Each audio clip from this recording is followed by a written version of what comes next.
जी से पूछे, अरे राम जी से पूछे जनकपुर के नारी बता द बबुआ।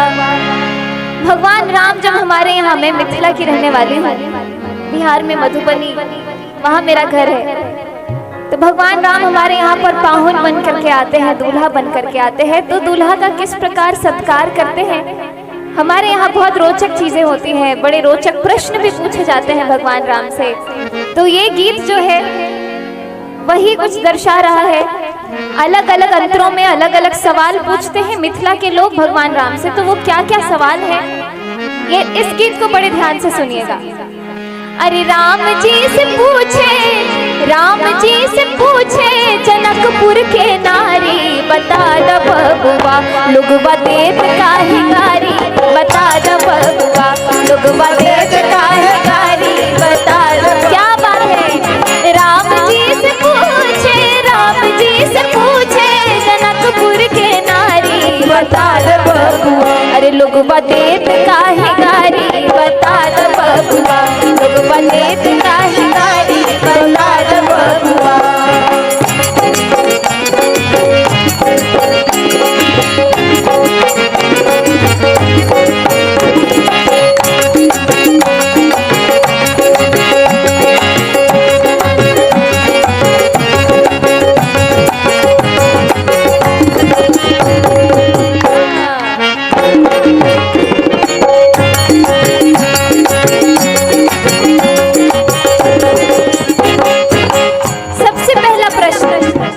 चारों भैया से पूछते हैं, क्या पूछते हैं। अरे तोहरा से पूछूं मैं ओ धनुषधारी, तोहरा से पूछूं मैं ओ धनुषधारी। अरे तोहरा से पूछूं मैं ओ धनुषधारी, तोहरा से पूछूं मैं ओ धनुषधारी। क्या पूछेंगे। अरे एक भाई गोर का है, एक भाई गोर का है, एक काहे कारी बता द बबुआ। लोगवा देत काहे गारी बता द बबुआ। लोगवा देत काहे गारी बता द बबुआ। अरे राम जी से पूछे, राम जी से पूछे जनकपुर के नारी बता द बबुआ। लोगवा देत काहे गारी बता द बबुआ। लोगवा देत काहे गारी बता द बबुआ।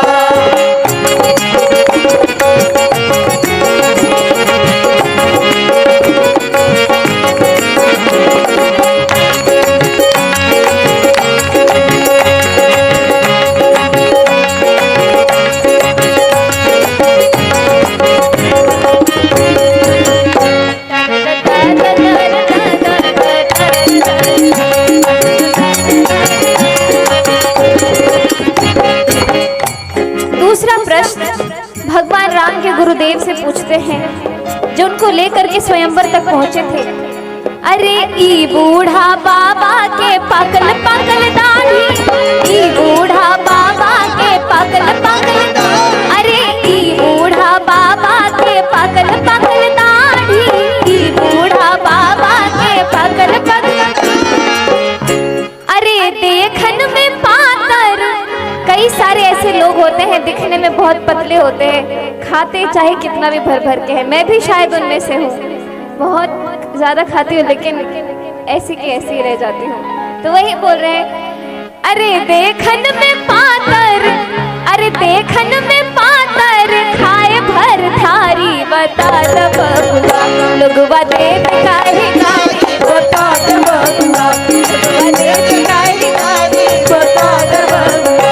अरे राम जी से पूछे, राम जी से पूछे जनकपुर के नारी बता द बबुआ। लोगवा देत काहे गारी बता द बबुआ। लोगवा देत काहे गारी बता द बबुआ।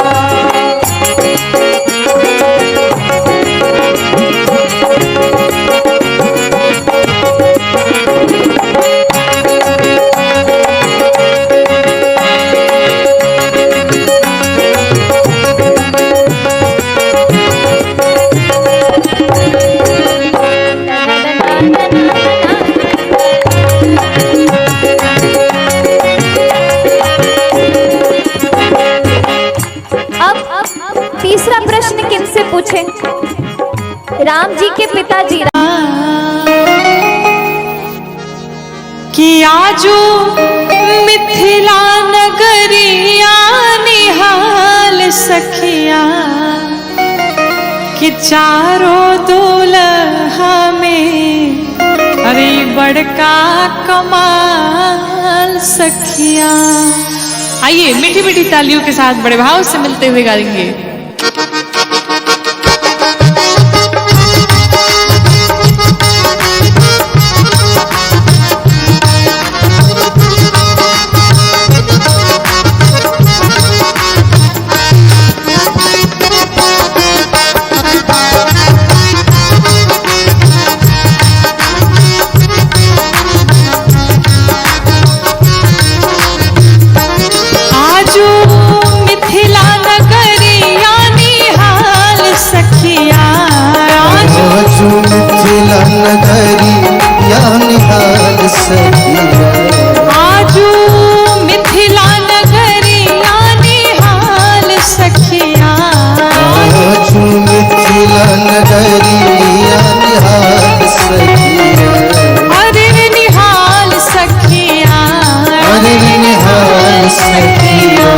चारों दुल्हा में बड़का कमाल सखिया, चारों दुल्हा में बड़का कमाल सखिया।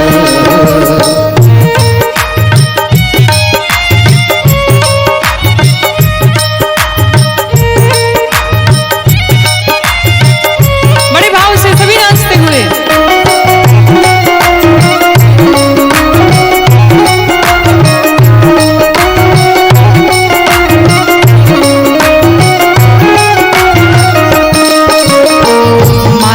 मणि मौरिया कुंडल सोहे कनवा,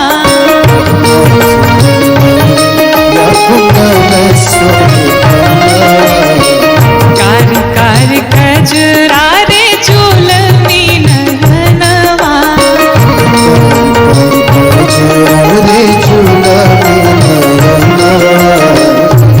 लाल चंदन सोहे इनके भाल सखिया, चंदन सोहे उनकर भाल सखिया। चारों दुल्हा में बड़का कमाल सखिया, चारों दुल्हा में बड़का कमाल सखिया।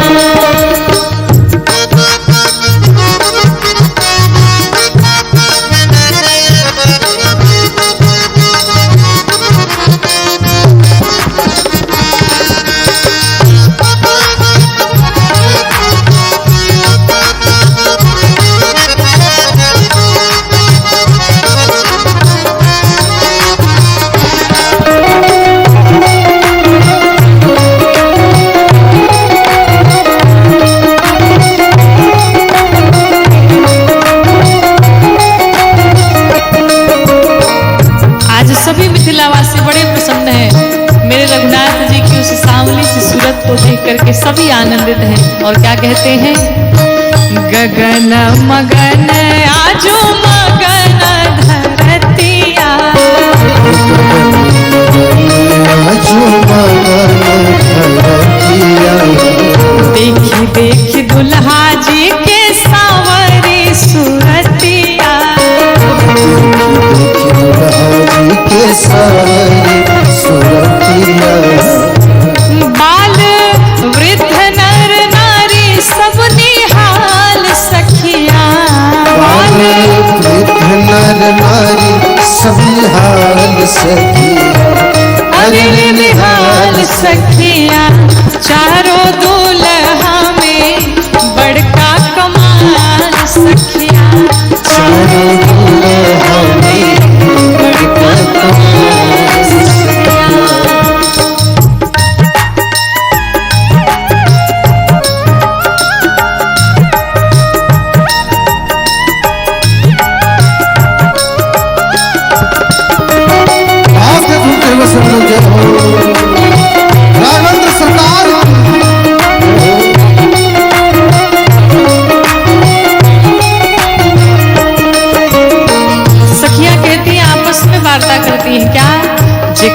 लागे जोगी मुनि जप तप कैलन। योगी जप तप कैलन। से ही हमरा मिथिला में पाहुन बनी गईलन। मिथिला में पाहुन बनकर कैलन। और आज हम सभी मिलकर के क्या करेंगे, आज लोढ़ा से सिकाई इनकर गाल सखिया। आज लोढ़ा से सिकाई इनकर गाल सखिया। अरे रे गाल सखिया, अरे रे गाल सखिया। ऐसे नहीं, सभी पूरे पूरे हाथों को उठाते हुए गाते हुए मीठी मीठी तालियों के साथ गाएंगे। क्या? तो चारों दुल्हा में बड़का कमाल सखिया। चारों दुल्हा में बड़का कमाल सखिया। चारों दुल्हा में बड़का कमाल सखिया। चारों दुल्हा में बड़का कमाल सखिया। चारों दुल्हा में बड़का कमाल सखिया। बोलो राघवेंद्र सरकार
चांदनी